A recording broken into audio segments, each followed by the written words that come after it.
महर्षि वाल्मीकि रामायण के सुंदरकांड का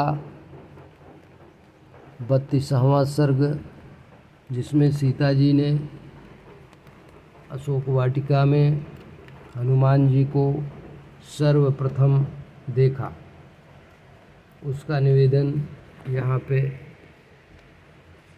किया जा रहा है।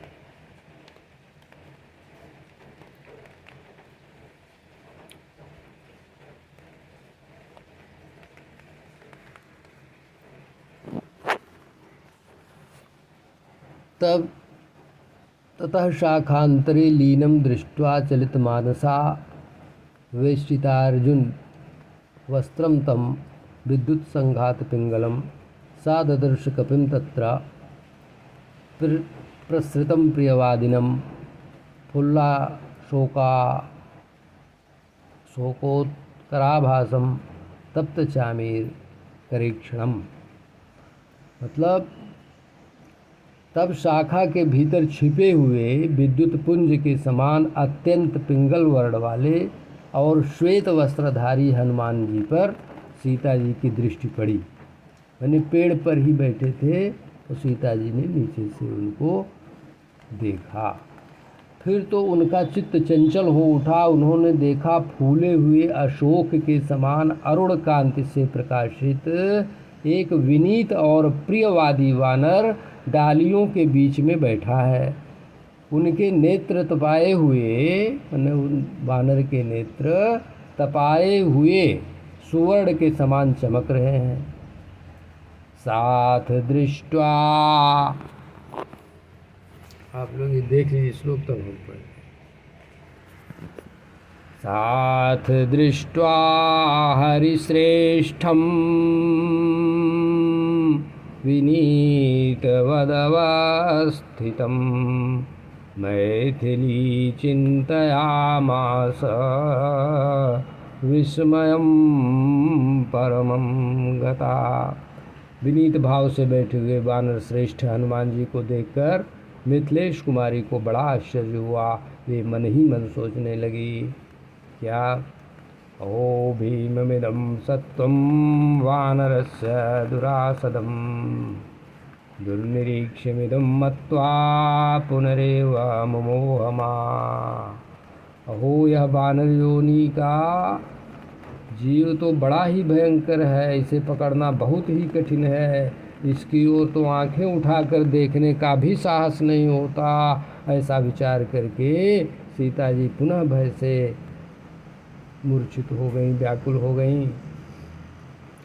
विललाप भृशं सीता करुणं भयमोहिता राम रामेति दुःखार्ता लक्ष्मणेति च भामिनी। भय से मोहित हुई भामिनी सीता अत्यंत करुणाजनक स्वर में हा राम हा लक्ष्मण ऐसा कहकर दुख से आतुर हो अत्यंत विलाप करने लगी।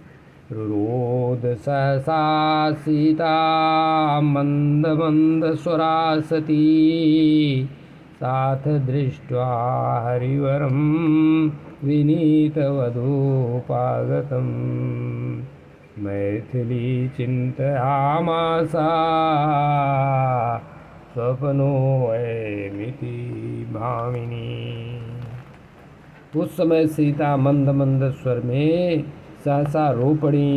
इतने में ही उन्होंने देखा वह श्रेष्ठ वानर बड़ी विनय के साथ निकट आ बैठा है। तब भामिनी मिथिलेश कुमारी ने सोचा, यह कोई स्वप्न तो नहीं है।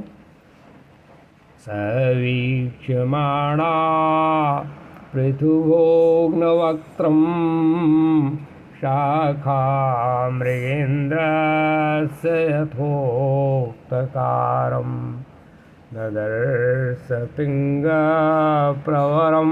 महार्हं वातात्मजं बुद्धिमतां वरिष्ठम्।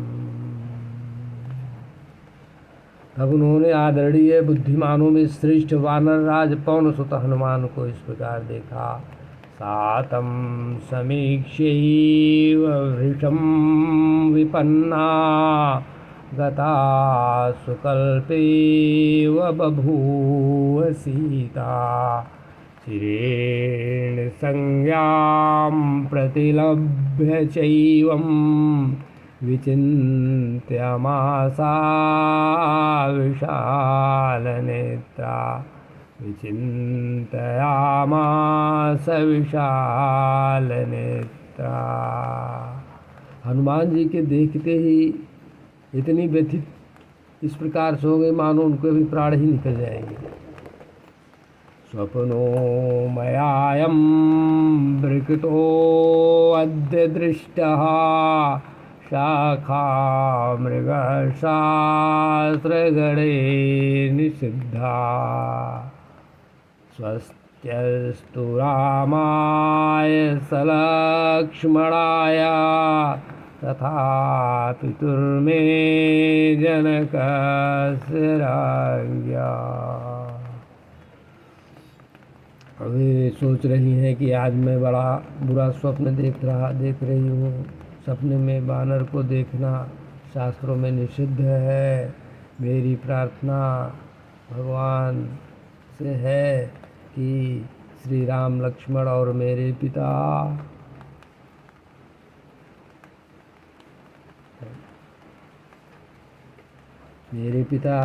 जनक का मंगल हो। स्वप्नो विनायम नहीं मेस्ति निद्रा शोकेन दुःखेन च पीडिताया सुखं मे नास्ति यतो विहीना तेनेन्दुपूर्णप्रतिमाननेन। परंतु यह स्वप्न तो नहीं हो सकता, क्योंकि शोक और दुख से पीड़ित रहने के कारण मुझे नींद तो कभी आती ही नहीं है। मुझे तो उन पूर्ण चंद्र के समान मुख वाले श्री रघुनाथ जी से बिछुड़ जाने के कारण अब सुख सुलभ ही नहीं है। रामेति सदैव बुद्ध्या विचिन्त्य वाचा ब्रुवती तमेव तस्यानुरूपं च कथां तदर्थामेवं प्रपश्यामि तथा शृणोमि। हाँ, बुद्ध में सर्वदा राम राम ऐसा चिंतन होने और वाणी द्वारा भी राम राम का उच्चारण करती रहती हूँ तथा उस विचार के अनुरूप वैसे ही अर्थ वाली यह कथा देख और सुन रही हूँ। जैसा मन रहता वही आदमी सोचता है, यही सोच रही है शायद, इसीलिए सपना ऐसा देखे।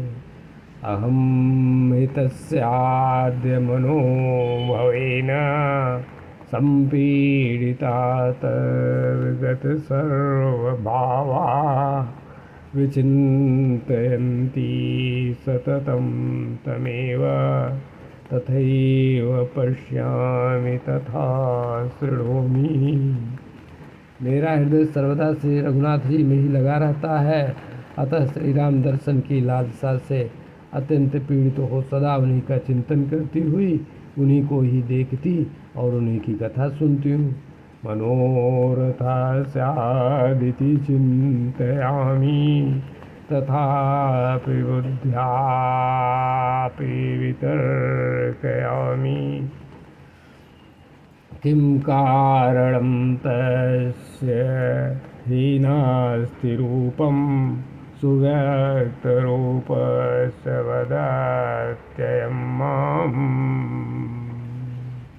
सोचती हूँ कि संभव है यह मेरे मन की ही कोई भावना हो, तथापि बुद्धि से भी तर्क वितर्क करती हूँ कि यह तो कुछ दिखाई देता है जो कुछ, इसका क्या कारण है।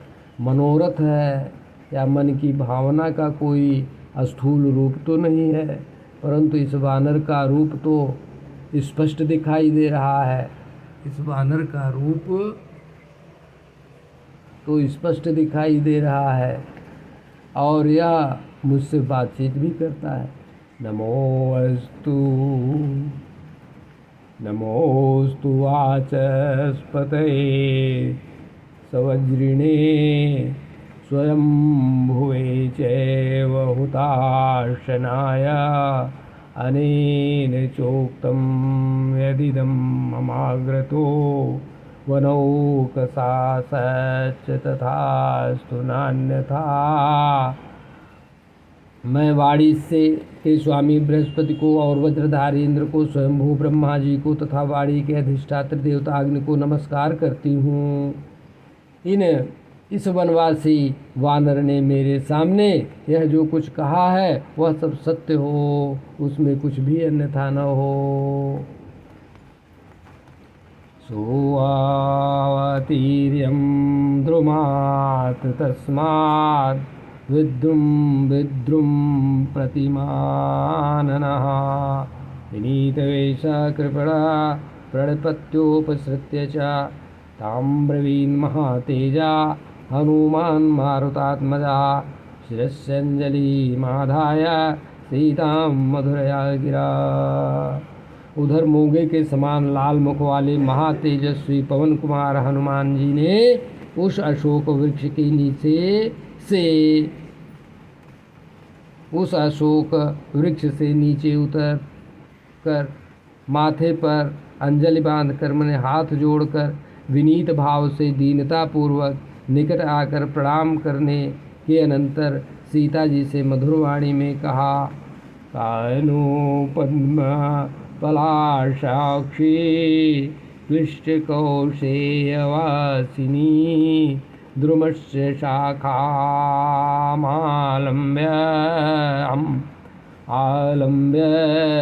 तिष्ठसि त्वमनिन्दिते किमर्थं तव नेत्राभ्यां वारिस्रवति शोकजं पुण्डरीकपलाशाभ्यां विप्रकीर्णमिवोदकम्।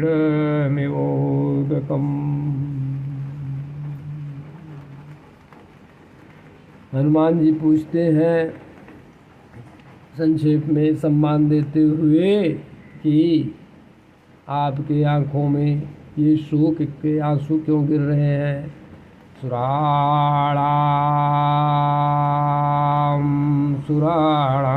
च नागगन्धर्वरक्षसां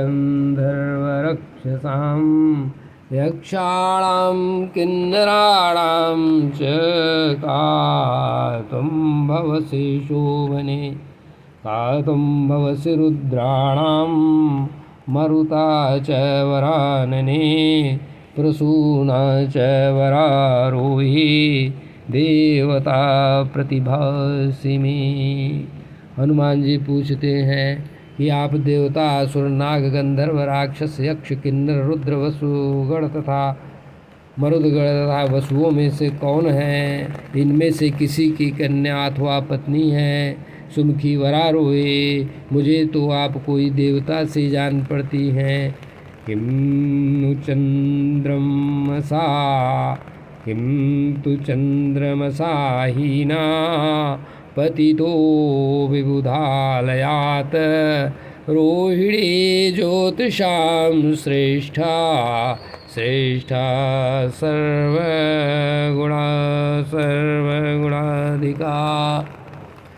कह रहे हैं आप चंद्रमा से बिछुड़कर देवलोक से गिरी हुई नक्षत्रों में श्रेष्ठ और गुणों में सबसे बढ़ी चढ़ी रोहिणी देवी तो नहीं है। कोपाद वा यदि वा मोहाद भरतारमसि ते क्षणे वरिष्ठं कोपयित्वा त्वं वासि कल्याणरुन्धति। या आप अरुंधति देवी तो नहीं है कि वशिष्ठ जी के ऊपर किसी तरह से नाराज नाखुश होके इधर आ गई है, या कि ओ नुपुत्रा पिता भ्राता भर्ता सुमध्य में अस्मान् लोकादमुं लोकं गतं तं मनुष्योचति। हनुमान जी कहते हैं सीता जी से कि आपका पुत्र, भाई अथवा पति कौन इस लोक से, मतलब किसके विषय में आप ऐसा करके यहाँ वन में बैठी हुई है अकेले। रोदनादति श्वासाद भूमि संपर्शनादपि न त्वं देवी महं मन्ये राज्ञः संज्ञावधारणात् व्यञ्जनानि ते यानि लक्षणानि च लक्ष्ये मयिति भूमिपालस्य राजकन्या च मे मता। रोने, लंबी सांस खींचने तथा पृथ्वी का स्पर्श करने से तो ये लग रहा है कि आप देवी नहीं हैं, क्योंकि देवी लोगों का, देवता लोगों का पृथ्वी पे स्पर्श नहीं होता है। तो अनुमान लगा रहा हूँ कि किसी राजा की महारानी या किसी नरेश की कन्या है। रावणेन जनस्थानाद बलाद प्रथिता यदि सीता तुमसि भद्रं मे तन्मानच्च पृच्छतः। रावण जनस्थान से जिन्हें बलपूर्वक हर ले आया था, वे सीता ही तो आप नहीं हैं।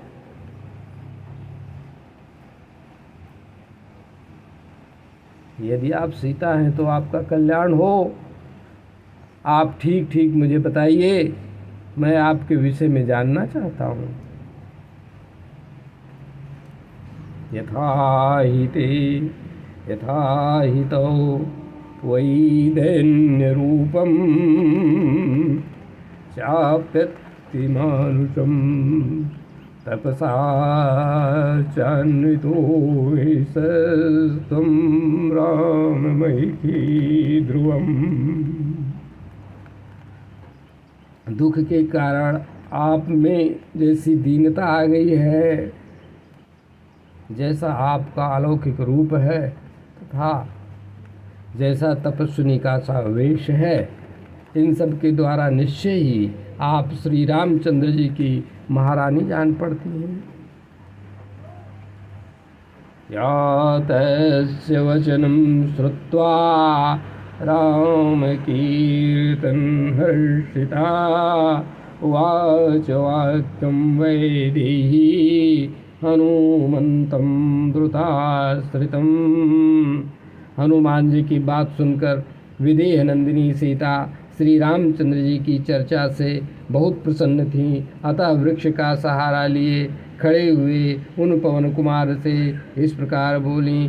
पृथिव्याम राज सिंहानां मुख्यस्य विदितात्मनः स्नुषा दशरथस्याहं शत्रुसैन्य प्रणाशिनः।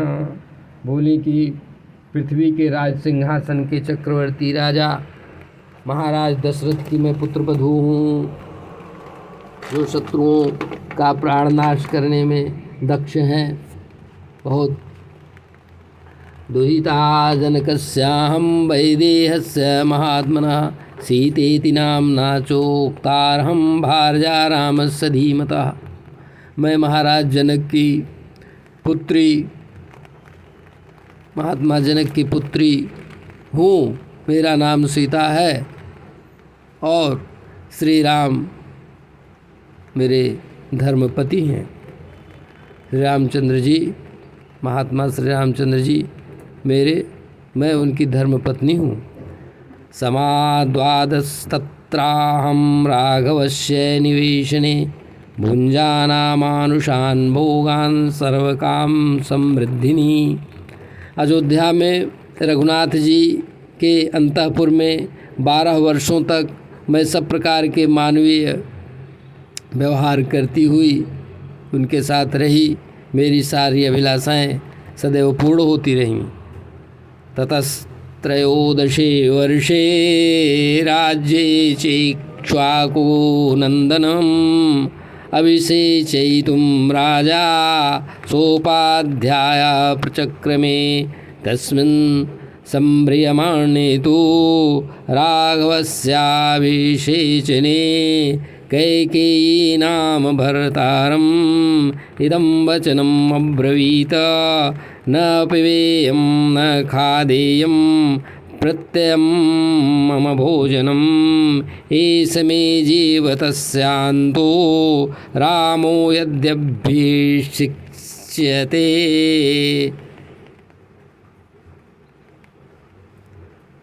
13वें वर्ष में जब मेरे ससुर महाराज दशरथ जी ने मेरे पतिदेव को राज तिलक करने की बात करा तो मेरी दूसरी सासू कैकेयी जी ने कहा कि मैं खाना पीना भी ग्रहण नहीं करूंगी यदि श्री राम का राज्याभिषेक हो जाएगा। और वे बोली, कैकेयी बोल रही थी कि मैं वो अपने प्राण का अंत भी कर देंगी।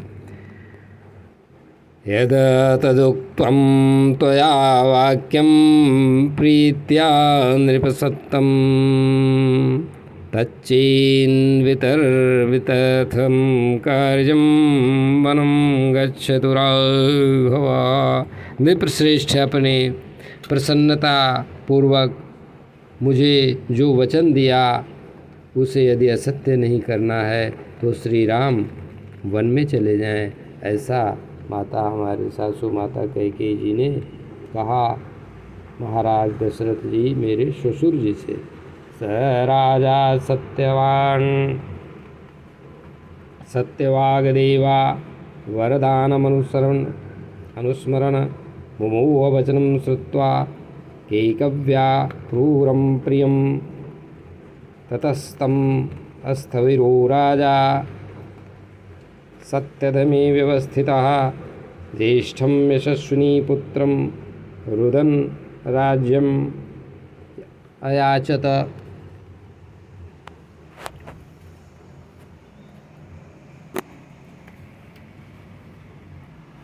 सा पितृवचनं श्रीमान् अभिषेकात् परं प्रियं मनसा पूर्वमासाद्य वाचा प्रतिगृहीतवान् दद्यान् प्रतिगृहीयात सत्यं ब्रूयान् चानृतम् अपि जीवित हेतोर्हि रामः सत्यपराक्रमः।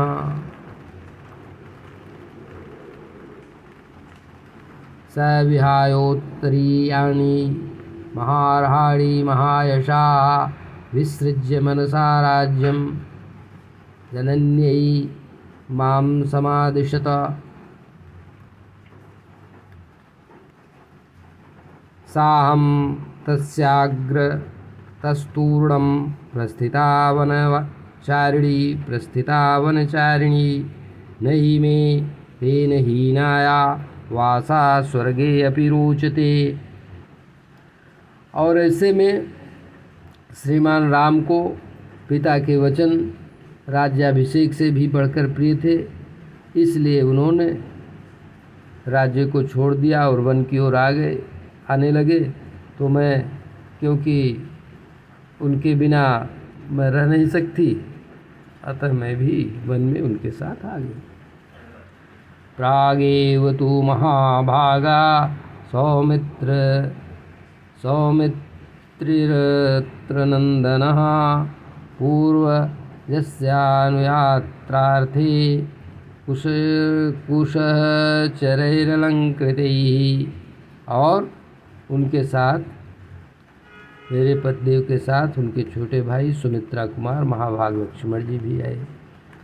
ते वयं भर्तुरादेशं बहुमान्यदृढव्रताः प्रविष्टा स्म पुरा दृष्टं वनं गम्भीरदर्शनं वसतो दण्डकारण्ये तस्यामिति तौजसः रक्षसापहृता भार्या रावणेन दुरात्मना द्वौ मासौ तेन मे कालो जीवितानुग्रहतः कृता ऊढं द्वाभ्यां तु मासाभ्यां ततस्त्यक्ष्यामि